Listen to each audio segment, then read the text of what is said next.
சோமரத்ன ராஜபக்சவின் சத்திய கடதாசி ஆதாரங்களை திரட்டும் அதிகாரிகளிடம் கையளிப்பு. ஜோசப் ஸ்டாலின் தலைமையிலான தொழிற்சங்க பிரதிநிதிகளுக்கும் கிளிநொச்சி மாவட்ட ஆசிரியர்களுக்கும் இடையில் கலந்துரையாடல். அரசியல்வாதிகளின் தன்னகம்பாவம் நீங்காமல் தமிழ் தேசியத்துக்கு எதிர்காலமில்லை. சிவதாஸ். வடக்கு மாகாணத்தில் தற்போது நிலவி வரும் மழையுடனான காலநிலை தொடர்வதற்கு சாத்தியம். அரசியல் காரணத்துக்காக கைவிடப்பட்ட திட்டம் யாழில் வெள்ளத்தில் மிதக்கும் வீதி.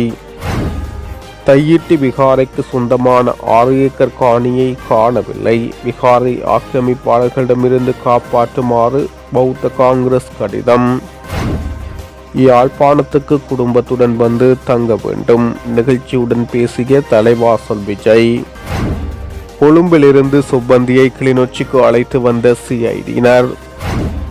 புலனாய்வுத்துறை நிப்ராஸ் மற்றும் பிள்ளையானின் முக்கிய சகாக்கள் தப்பியோட்டம், ஆபத்தாகும் விசாரணைகள். பாடசாலை மாணவி கிருசாந்தி குமார் சுவாமி படுகொலை மற்றும் 1996ஆம் ஆண்டு யாழ்ப்பாணத்தில் இராணுவத்தினரால் நிகழ்த்தப்பட்ட சகல போர்க்குற்றங்கள் தொடர்பிலும் உள்நாட்டு நீதிமன்றத்திலோ அல்லது சர்வதேச நீதிமன்றத்திலோ அல்லது ஏதேனும் அமைப்புகள் முன்னிலையிலோ சாட்சியம் அளிப்பதற்கு தயாராக இருப்பதை உறுதிப்படுத்தி மரண தண்டனை கைதி லான்ஸ் கோப்ரல் சோமரத்ன ராஜபக்சவினால் சிறைச்சாலையிலிருந்து அவரது சட்டத்திறனியூடாக வழங்கப்பட்டுள்ள சத்திய கடதாசி ஐநா மனித உரிமைகள் உயர்ஸ்தானிகர் அலுவலகத்தில் இயங்கி வரும் இலங்கை பொறுப்புக்கூறல் செயற்திட்டத்தின் அதிகாரிகளிடம் கடந்த வியாழக்கிழமை கையளிக்கப்பட்டது. பாடசாலை மாணவி கிருசாந்தி குமார் சுவாமி படுகொலை வழக்கில் நீதிமன்றத்தினால் பிரதான குற்றவாளியாக பெயரிடப்பட்டு மரண தண்டனை விதிக்கப்பட்ட லான்ஸ் கோப்ரல் சோமரத்ன ராஜபக்ச படுகொலை குறித்தும் செம்மணி புதைகுழி விவகாரம் குறித்தும் தன்னிடம் கூறிய விடயங்களை உள்ளடக்கியும் இவ்விவகாரம் தொடர்பில் மீண்டும் சுயாதீன விசாரணையை கோரியும் அவரது மனைவி எஸ்பி விஜயவிக்கிர ஊடாக 9/7/2025 எனும் திகதியிடப்பட்ட கடிதம் ஒன்றை ஜனாதிபதி அன்றகுமார் திசாநாயக்கவுக்கு அனுப்பி வைத்தார். அதனைத் தொடர்ந்து 1996ஆம் ஆண்டு காலப்பகுதியில் இராணுவத்தினர் யாழ்ப்பாணத்தில் இழைத்த குற்றங்கள், வலிந்து காணாமல் ஆக்கப்படர்கள், மனித புதைகுழிகள் மற்றும் அவற்றுக்கு பொறுப்பு கூற வேண்டியவர்கள் உள்ளிட்ட சகல உண்மைகளையும் வெளிப்படுத்துவதற்கு தயாராக இருப்பதாக சோமரத்ன ராஜபக்ச அறிவித்துள்ளார். அது மாத்திரமன்றி இந்த உண்மைகளை வெளிப்படுத்துவதற்கு தயாராக இருப்பதாக சத்திய கடதாசி வழங்குவதற்கும் அவர் இணங்கியுள்ளார். இவ்வாறானதொரு பின்னணியில் மேற்குறிப்பிட்ட விடயங்கள் தொடர்புடைய சில உண்மைகளையும் எதிர்வருங்காலங்களில் சாட்சியம் அளிப்பதற்கு தயாராக உள்ள விடயங்களையும் உள்ளடக்கி கடந்த 4ஆம் திகதி சோமரத்ன ராஜபக்ச சிறைச்சாலையில் அவரது சட்டத்தரணி முன்னிலையில் சத்திய கடதாசி வழங்கியிருந்தார். அந்த சத்திய கடதாசியில் குறிப்பிடப்பட்டிருந்த முக்கிய விடயங்கள் வெளியிடப்பட்டுள்ளது. இந்த நிலையில் அந்த சத்திய கடதாசியின் ஒரு பிரதி கடந்த வாரம் ஐக்கிய நாடுகள் மனித உரிமை உயர்ஸ்தானிகர் வோல்கர் ட்ரெக்கரிடம் கையளிக்கப்பட்டுள்ளது. அதனைத் தொடர்ந்து மற்றொரு பிரதி கடந்த வியாழக்கிழமை ஐக்கிய நாடுகள் மனித உரிமை உயர்ஸ்தானிகர் அலுவலகத்தில் இயங்கி வரும் இலங்கை பொறுப்புக்கூறல் செயற்திட்டத்தின் அதிகாரிகளிடம் கையளிக்கப்பட்டுள்ளது. இலங்கை ஆசிரியர் சங்கத்தின் பொதுச் செயலாளர் ஜோசப் ஸ்டாலின் தலைமையிலான தொழிற்சங்க பிரதிநிதிகளுக்கும் கிளிநொச்சி மாவட்டத்தில் பணிபுரியும் ஆசிரியர்களுக்கும் இடையிலான கலந்துரையாடல் கிளிநொச்சி மத்திய கல்லூரி மண்டபத்தில் இடம்பெற்றது.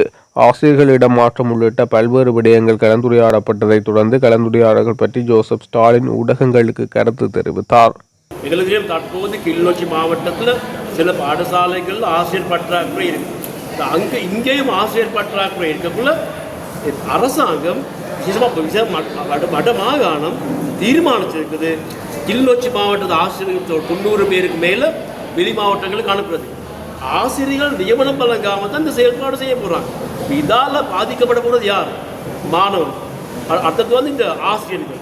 ஏன்னா இந்த ஏற்கனவே கஷ்ட பிரதேசங்களில் செஞ்சு கிளிநொச்சி மாவட்டம் கஷ்ட பிரதேசங்களில் வேலை செஞ்சு இருக்கிற ஆசிரியர்களை தான் திரும்ப எடுத்து அவங்க வேறு மாவட்டங்களுக்கு போட போகிறாங்க. இதை நாங்கள் வன்மையாக கண்டிக்கிறோம். நாங்கள் இதுக்கு எதிராக இதை நிறுத்த சொல்லி நாங்கள் பாரிய ஆர்ப்பாட்டம் செஞ்சோம். ஆனாலும் வடமாகாண ஆளுநர் இது சம்பந்தம் ஒரு கவனமும் எடுக்காமல் அவர் மேல்முறையீடு செய்ய, மேல்முறையீடு செஞ்சால் இந்த பிரச்சனை எங்களுக்கு தீர்க்கலாம் அப்படி சொல்லி இந்த பிரச்சனையை மறைக்கிறதுக்கு செயல்படுறாரே தவிர இந்த பிரச்சனை தீர்வு வழங்குறதுக்கு வர இல்லை.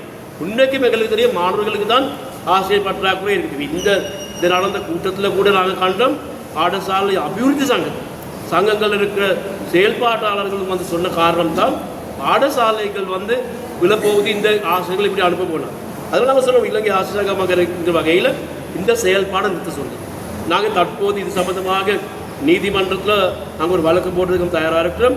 அதோடு நாங்கள் பல போராட்டங்கள் நாங்கள் செய்கிறதுக்கும் தயாராக இருக்கிறோம். நாங்கள் அரசுக்கு சொல்கிறோம், விசேஷமாக வடமாகாண ஆளுநருக்கு சொல்கிறோம், இந்த செயல்பாடு விசேஷமாக நாங்கள் காண்றோம். வடமாகாண கல்வி அமைச்சு மாணவர்கள்ட்ட கல்வியை முன்னுக்கு கொண்டு போகிறதுக்கு ஆசிரியர்கள் நியமிக்கலாம். இப்படியான செயல்பாடு செய்கிறதால தான் இந்த பிரச்சனை வந்திருக்கு. அதனால் நாங்கள் சொல்கிறோம், உடனடியாக ஆசிரியர்கள் நியமி அப்படி இல்லாமல் செய்கிற இந்த செயல்பாட்டில் ஒன்றும் நடக்க போகிறது இல்லை.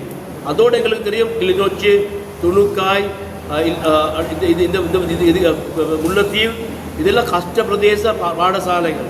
தற்போது அரசாங்கம் புதிய சுற்றறிக்கையோடு வெளியிட்டிருக்கிறாங்க. விசேஷமாக 2001-2024 இந்த சுற்றறிக்கையின் படி தற்போது இருக்கிற அதிகஷ்ட பாடசாலைகளில் குறைச்சிருக்கிறாங்க. இப்போ இதுக்கு முதல் கஷ்ட பிரதேசம் அதிகஷ்ட பிரதேச பாடசாலைங்கிறது நியமித்தது 2006ஆம் ஆண்டில் இந்த சுற்றறிக்கையின் படி. இப்போ இதில் இருந்த பாடசாலைகள் இப்போ குறைச்சி. இப்போ எங்களுக்கு தெரியும், துணுக்காயில் கூட 7 கஷ்டப்பிரதேசமாக இருந்த 7 பாடசாலைகள் ஒன்றுமே இல்லை. அப்போ தற்போது கஷ்டப்பிரதேசத்தில் சேவை செய்கிற ஆசிரியர்களுக்கு அதிகஷ்டப்பிரதேசத்துக்கு 2500 ரூபாவும் கஷ்டப்பிரதேசத்துக்கு 1500 ரூபாவும் கிடைக்குது. அரசாங்கம் என்ன செஞ்சுருக்குன்னா புதிய சுற்றறிக்கைப்படி அதிகஷ்டப்பிரதேச பாடசாலைகளை குறைச்சிருக்கு. கஷ்டப்பிரதேச பாடசாலைகளை குறைச்சிருக்கு. கஷ்டப்பிரதேச சேவை செய்கிற ஆசிரியர்களுக்கு தற்போது கிடைச்ச கொடுப்பனவை கூட இல்லாமல் இருக்கிறாங்க. இதை அரசாங்கம் ஆசிரியர்களுக்கு சலுகை வழங்க சொல்கிற அரசாங்கம் தற்போது கிடைக்கிற கஷ்டப்பிரதேச கொடுப்பனவை கூட வெட்டுறதுக்கு தான் செயல்பட்டு இருக்கிறாங்க. அதோடு எங்களுக்கு தெரியும், அரசாங்கம் தீர்மானிச்சிருக்கிறாங்க 50 பேருக்கு குறைஞ்ச 50 மாணவர்களுக்கு குறைஞ்ச பாடசாலைகள் மூடுறது. இது சம்பந்தமாக கல்வி அமைச்சு 13/2025 சுற்றறிக்கை வெளியிட்டிருக்கு. இப்போ இதில் சொல்கிற கதை இதில் சொல்கிறது ஒரு 5 கிலோமீட்டர் உள்ளுக்கு இருக்கிற 50 மாணவர்களுக்கு பாடசாலையை மூடுறது. அதுகளை வேறு பாடசாலையோட இணைக்கிறது. அப்போ அந்த பிரதேசங்களில் இருக்கிற மாணவர்கள கல்வி எங்கே போகும்? அப்போ அவங்க வேறு பாடசாலைக்கு போவாங்க. இப்போ இதனால் வடமாகாண கல்வி பாதிக்க போகிற செயல்பாடு தான் நடக்க போகுது. இப்போ எல்லா அரசாங்கமும் முயற்சி செய்தது 50 மாணவர்கள் குறைஞ்ச பாடசாலையில் மூடுறதுக்கு. இலங்கையிலே 50 மாணவர்கள் குறைஞ்ச பாடசாலைகள் 1505 போல இருக்குது. அரசாங்கம் எல்லா அரசாங்கம் இந்த 50 மாணவர்கள் குறைஞ்ச பாடசாலையில் மூடுறதுக்கு செயல்பட்டாங்க. ஆனால் அது யாரும் செய்ய இல்லை. இந்த அரசாங்கம் ஜேவிபி அரசாங்கம் இந்த 50 மாணவர்கள் குறைஞ்ச பாடசாலை மூடுறதுக்கான சுற்றறிக்கை கூட வெளியிட்டிருக்கிறாங்க. அப்போ என்பிபி எங்களுக்கு எலெக்ஷன் மேனிஃபெஸ்டோ இருக்கிறது 3 கிலோமீட்டரில் 3 பாடசாலை உருவாக்குறேன். ஆனாலும் இதில் 5 கிலோமீட்டர் உள்ளுக்கு இருக்கிற 50 மாணவர்கள் குறைஞ்ச பாடசாலையில் மூடுறதுக்கு அவங்க எதிர்பார்க்குறாங்க. இது பிழையான செயல்பாடு. இதுகள் நிறுத்த வேணும். இதில் எங்களுக்கு நாங்கள் காண்றோம், வடமாகாணத்தில் கஷ்ட பிரதேசங்களில் வேலை செய்கிற விசேஷமாக பின்தங்கிய பிரதேசங்களில் பாடசாலைகள் பாதிப்பு. அதோடு எங்களுக்கு தெரியும், தற்போது கூட துணுக்காயில் கிளிநொச்சியில் சில பாடசாலைகளில் எங்களுக்கு தெரியும் விஞ்ஞானம், கணிதம், ஐடி, இங்கிலீஷ் இப்படியான பாடங்களுக்கு ஆசிரியர் பற்றாக்குறை இருக்குது. இப்போ இந்த பிரச்சனைக்கு தீர்வு ஒன்றும் கொடுத்தும் இல்லை. அதுகளுக்கும் கூட தீர்வு கொடுக்காமல் அரசாங்கம் முன்னுக்கு போயிருக்குது. அதனால் கல்வி நாங்கள் காண்றோம். எதனாலும் பேசுறது என்னது, நாங்கள் மாணவர்களுக்கு தான் நாங்கள் முக்கியத்துவம் கொடுக்குறோம். ஆனாலும் மாணவர்களோட கல்விக்கு தான் இந்த செயல்பாடுகளாக பாதிப்பு ஏற்படுத்தியிருக்குது. அதனால் நாங்கள் சொல்கிறோம், அரசாங்கத்துக்கு இந்த செயல்பாடு பற்றி சொல்லி அதோடு நாங்கள் சொல்கிறோம், கிளிநொச்சியில் இந்த இடமாற்றத்தை நிறுத்த வேண்டும் அரசாங்கம். நாங்கள் எதிர்பார்க்குறோம், இது சம்பந்தமாக ஒரு பாறை ஆர்ப்பாட்டம் செய்கிறதுக்கு வர 24ஆம் தேதி. அதுக்கும் அரசாங்கம் பதில் அளிக்க இல்லாட்டி நாங்கள் அதுக்கும் பெரிய செயல்பாடு போகுங்கிறதை நாங்கள் உறுதியாக சொல்ல விரும்புகிறோம். தமிழ் அரசியல்வாதிகளின் தன்னகம் பாவம் நீங்கும் வரை தமிழ் தேசிய அரசியல் என்பதற்கு எதிர்காலம் இல்லை என உளநல வைத்திய நிபுணர் சிவதாஸ் தெரிவித்துள்ளார். மூத்த பத்திரிகையாளர் பீரகத்தி தனபாலசிங்கம் எழுதி தொகுத்த தமிழ் தேசியவாத அரசியலின் எதிர்காலம் என்ற நூல் வெளியீட்டு விழாவில் உரையாற்றும் போது அவர் இதனை தெரிவித்துள்ளார். இந்த நூலின் வெளியீட்டு விழா கடந்த 18ஆம் தேதி சனிக்கிழமை மாலை யாழ்ப்பாணம் தந்தை செல்வா கலையரங்கில் சட்டத்தரணி தேவராஜா தலைமையில் நடைபெற்றது. தமிழ் அரசியல் தலைவர்களிடம் காணப்படும் தன்னகம்பாவமே இன்று வரை எமக்கு தீர்வொன்று கிடைக்காததற்கு காரணம். அரசியல்வாதிகள் என்றில்லை, எங்கள் அனைவரிடமும் தன்னகம்பாவமே தலைதூக்கி காணப்படுகிறது. பொதுவாக நாங்கள் எல்லோரும் கருப்பு வெள்ளை மனநிலையிலே இருக்கின்றோம். கருப்புக்கும் வெள்ளைக்கும் இடையில் கீரை நிறம் ஒன்று இருப்பதை யாருமே ஏற்றுக்கொள்ளும் மனநிலையில் இல்லை. அதாவது விட்டு கொடுப்பு, இணங்கி போதல் மனநிலை யாரிடமும் அறவே இல்லை. இன்றைய நிலையில் போருக்கு பின்னரான இந்த காலப்பகுதியில் தமிழர்கள் பெரும்பாலானவர்கள் வாழ்வதற்காக வாழவில்லை, வாழ்வாதாரத்துக்காகவே வாழுகின்றோம் என தெரிவித்துள்ளார். வடக்கு மாகாணத்தில் தற்போது நிலவி வரும் மழையுடனான காலநிலை தொடர்வதற்கு சாத்தியங்கள் காணப்படுகின்றது என யாழ்ப்பாண பல்கலைக்கழக புவியியல் துறையின் தலைவரும் வானிலை ஆய்வாளருமான நாகமுத்து பிரதீபராஜா தெரிவித்துள்ளார். வடக்கு மாகாணத்தில் தற்போது நிலவி வரும் மழையுடனான காலநிலை தொடர்வதற்கு சாத்தியங்கள் உள்ளது. தற்போது குமரி கடலுக்கு அண்மித்ததாக நிலவுகின்ற காற்றுச் சுழற்சியின் விளைவாக நாட்டின் பல பகுதிகளுக்கும் தொடர்ச்சியான மழை கிடைத்து வருகிறது. அத்துடன் எதிர்வரும் 23ஆம் தேதி வங்காள விரிகுடாவில் புதிய தாழமுக்கம் ஒன்று உருவாகும் வாய்ப்புள்ளது. தற்போதைய மாதிரி கணிப்புகளின் அடிப்படையில் இந்த தாழமுக்கமானது ஒரு புயலாக வலுப்பெற்று அல்லது ஒரு வலுக்குறைந்த புயலாக மாற்று பெற்று இந்தியாவின் ஆந்திராவில் நெல்லூருக்கு அருகில் கரையை கடக்கும் என எதிர்பார்க்கப்படுகிறது. இந்த தாளமுக்கத்தால் வடக்கு கிழக்கு மாகாணங்களுக்கு நேரடி பாதிப்புகள் எவையும் இல்லை. ஆனால் மழையுடனான காலநிலை தொடர்வதற்கு சாத்தியம் காணப்படுகிறது. தாளமுக்கம் காரணமாக எதிர்வரும் 23ஆம் தேதி வியாழக்கிழமை முதல் 28ஆம் தேதி செவ்வாய்க்கிழமை வரை வடக்கு கிழக்கு மற்றும் தென்கிழக்கு கடற்பகுதிகளில் கொந்தளிப்பான நிலையில் காணப்படும். ஆதலால் கடற்தொழிலாளர்கள் கடலுக்கு செல்வதை தவிர்க்க வேண்டும். அத்துடன் நவம்பர் மாதத்தின் முதலாவது வாரத்தில் தாளமுக்கம் ஏற்படுவதற்கான சாத்தியங்கள் காணப்படுவதாக தெரிவிக்கப்பட்டுள்ளது. யாழ்ப்பாணம் தையிட்டு விகாரை அமைந்துள்ள காணி தேவநம்பிய தீசன் காலத்து பௌத்த நிலம் என்பதை ஆக்கிரமிப்பாளர்களிடமிருந்து பாதுகாத்து தர வேண்டும் என கோரி இலங்கை பௌத்த காங்கிரஸ் வடக்கு பிரதேச சபை தவிசாளர் சுகிதனுக்கு கடிதம் அனுப்பியுள்ளனர். இராணுவ உயர் பாதுகாப்பு விலையமாக எமது பகுதி இருந்த வேளை எமது உறுதி காணிகளை சட்டவிரோதமாக கையகப்படுத்தி அதனுள் விகாரை அமைக்கப்பட்டுள்ளதுடன் விகாரையை சுற்றியுள்ள காணிகளையும் அடாத்தாக கையகப்படுத்தி வைத்துள்ளதாகவும் அந்த காணிகளை எம்மிடம் மீள கையளிக்க வேண்டும் என காணி உரிமையாளர்கள் போராட்டங்களை முன்னெடுத்து வருகின்ற நிலையில் அதேவேளை விகாரை கட்டுவதற்காக அனுமதிகள் எவையும் பெறப்படாத விகாரை சட்டவிரோதமாக அமைக்கப்பட்டுள்ளதாகவும் இனிவரும் காலங்களில் எவ்விதமான புதிய கட்டட வேலைகளும் அனுமதியின்றி முன்னெடுக்க கூடாது என பிரதேச சபையினால் விகாராதிபதிக்கு அறிவுறுத்தல் வழங்கப்பட்டுள்ளது. இவ்வாறான நிலையில் இலங்கை பௌத்த காங்கிரஸ் தவிசாளருக்கு மேற்கண்டவாறு குறிப்பிட்டு கடிதம் அனுப்பியுள்ளது. தையிட்டு திச விகாரை தேவநம்பிய தீசன் காலத்து பௌத்த நிலத்தில் நிறுவப்பட்ட புராதான விகாரையாகும்.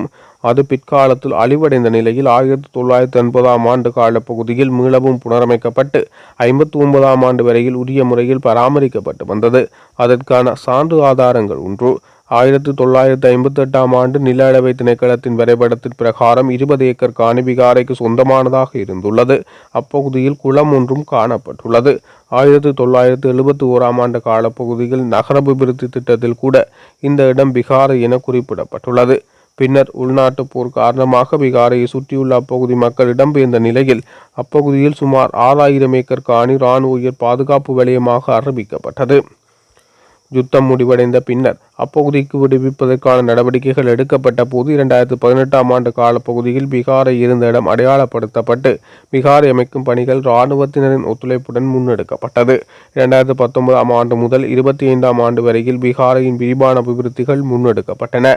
2024ஆம் ஆண்டு விகாரைக்குரிய காணி அடையாளப்படுத்தும் முகமாக மேற்கொள்ளப்பட்ட நில அளவையின் 14 ஏக்கர் 5.97 பேச் காணியே காணப்பட்டது. 59ஆம் ஆண்டு விகாரைக்கு இருந்த காணியை விட சுமார் 6 ஏக்கர் காணி குறைவாக காணப்பட்டது. அதனால் எஞ்சிய காணிகளை பாதுகாக்கும் நடவடிக்கைகள் முன்னெடுக்கப்பட்டது. அத்துடன் நாட்டின் சுதந்திரத்துக்கு பின்னர் முதலாவது தமிழ் பௌத்த பாடசாலை திஸ்ஸவிகாரை அடிப்படையாக கொண்டு அமைக்கப்பட்டது என்பதையும் கூறி வைக்கின்றோம். தற்போது திஸ்ஸவிகாரைக்கு தினமும் நூற்றுக்கணக்கானோர் வழிபாட்டுக்கு வந்து செல்கின்றனர். அதனால் அவர்களின் நலன் கருதி விகாரையில் பல அபிவிருத்தி பணிகள் மேற்கொள்ள இருப்பதால் அப்பணிகளுக்கு பிரதேச சபையினால் ஒத்துழைப்பு வழங்கப்பட வேண்டும் என்பதுடன் ஆக்கிரமிப்பாளர்களிடமிருந்து விகாரையை பாதுகாத்து தர வேண்டும் என கூறுவதாக கடிதத்தில் தெரிவிக்கப்பட்டுள்ளது. யாழ்ப்பாணம் ஒரு பீனிக்ஸ். யாழ்ப்பாணத்துக்கு சுற்றுலா பயணிகள் வர வேண்டும். குறிப்பாக இந்தியாவில் இருந்து இலங்கைக்கு சுற்றுலா வருவோர் நிச்சயமாக யாழ்ப்பாணத்தை வந்து பார்வையிட்டு செல்ல வேண்டும் என தென்னிந்திய நடிகர் தலைவாசல் விஜய் தெரிவித்துள்ளார். யாழ்ப்பாணத்தில் இடம்பெற்று வரும் கர்மா படப்பிடிப்புக்காக யாழ்ப்பாணம் வருகை தந்துள்ள தலைவாசல் விஜய் நேற்றைய தினம் ஞாயிற்றுக்கிழமை யாழ் ஊடக மையத்தில் நடத்திய ஊடக சந்திப்பில் இதனை தெரிவித்துள்ளார். குற்றப்புலனாய்வு திணைக்கள போலீசாரின் கட்டுப்பாட்டில் தடுத்து வைக்கப்பட்டுள்ள இசாரா சுபந்தி கிளிநொச்சிக்கு மேலதிக விசாரணைகளுக்காக அழைத்து செல்லப்பட்டுள்ளார். நேற்று போலீசாரின் பலத்த பாதுகாப்புடன் அவர் கிளிநொச்சிக்கு அழைத்து செல்லப்பட்டுள்ளதாக தெரிய வந்துள்ளது. கனேமுள்ள சஞ்சீவ கொலை சம்பவத்தின் பின்னர் இசாரா சுபந்தி நாட்டில் ஒளிந்திருந்த இடங்களை தேடி விசாரணை செய்யும் நோக்கிலேயே அவர் கிளிநொச்சிக்கு அழைத்து செல்லப்பட்டுள்ளதாக தெரிவிக்கப்படுகிறது. நாட்டினுள் தலைமறைவாக இருந்த காலப்பகுதியில் கிளிநொச்சி பிரதேசத்தில் சில நாட்கள் தான் மறைந்திருந்ததாக இசாரா சுபந்தி போலீசாரிடம் தெரிவித்த தகவலின் பிரகாரம் அவர் அங்கு அழைத்துச் செல்லப்பட்டுள்ளார். இந்த நிலையில் மேலதிக விசாரணைகளின் பின்னர் அவர் மீண்டும் கொழும்புக்கு அழைத்து வரப்பட்டுள்ளதாக தெரிவிக்கப்படுகிறது. நேபாளத்தில் கைது செய்யப்பட்டு இலங்கைக்கு அழைத்து வரப்பட்டுள்ள இசாரா சுபந்தியுடன் பல்வேறு முக்கிய பிரமுகர்கள் நெருங்கிய தொடர்பில் இருந்துள்ளதாக தகவல்கள் வெளியாகியுள்ளன. இசாரா சுபந்தி பயன்படுத்திய தொலைபேசி இலக்கத்தின் அழைப்புகள் குறித்த தகவல்கள் மூலம் இந்த விவரங்கள் வெளியாகியுள்ளது. உள்நாட்டில் மட்டுமன்றி வெளிநாடுகளில் உள்ள பல முக்கிய பிரமுகர்கள் மற்றும் செல்வாக்குமிக்க நபர்கள் இசாராவுடன் நெருங்கிய தொடர்பில் இருந்துள்ளனர். அது தொடர்பான விசாரணைகள் தற்போது மேற்கொள்ளப்பட்டு வருவதன் காரணமாக குறித்த நபர்களின் பெயர்களை தற்போதைக்கு வெளியிட முடியாது என போலீஸ் தரப்பு தெரிவித்துள்ளது. எனினும் எதிர்வரும் நாட்களில் இசாரா சுபந்தியுடன் நெருங்கிய தொடர்பில் இருந்த குற்றச்சாட்டில் அரசியல் பிரமுகர்கள் உள்ளிட்ட சிலர் கைதாகும் சாத்தியம் உள்ளதாக தெரிவிக்கப்பட்டுள்ளது. கடந்த ஒரு வார காலமாக இசாரா சுபந்தி விவகாரம் பரபரப்பாக பேசப்பட்டு வருகின்ற நிலையில் முன்னாள் ராஜாங்க அமைச்சர் பிள்ளையான் எனப்படும் சிவனேசதுரை சந்திரகாந்தன் விவகாரமும் ஒரு பக்கம் முக்கிய நகர்வுகளில் தீவிரப்படுத்தப்பட்டு வருகின்றமை குறிப்பிடத்தக்கது. குறிப்பாக பிள்ளையானின் முக்கிய சகாக்கள் தலைமறைவாகியமை தொடர்பில் பல இரகசிய தகவல்கள் புலனாய்வாளர்களால் கண்டறியப்பட்டுள்ளது. அந்த வகையில் புலனாய்வுத்துறை நிப்ராஸ் மற்றும் பிள்ளையானின் முக்கிய சகாக்கள் நாட்டிலிருந்து தப்பியோடியுள்ளதாக தெரிவிக்கப்படுகிறது. அவர்கள் கனடா, சுவிட்சர்லாந்து போன்ற நாடுகளுக்கு தப்பியோடி வருவதாகவும் கட்டுநாயக்க விமான நிலைய தகவல்கள் தெரிவிப்பதாக அதிகாரிகள் சுட்டிக்காட்டியுள்ளனர்.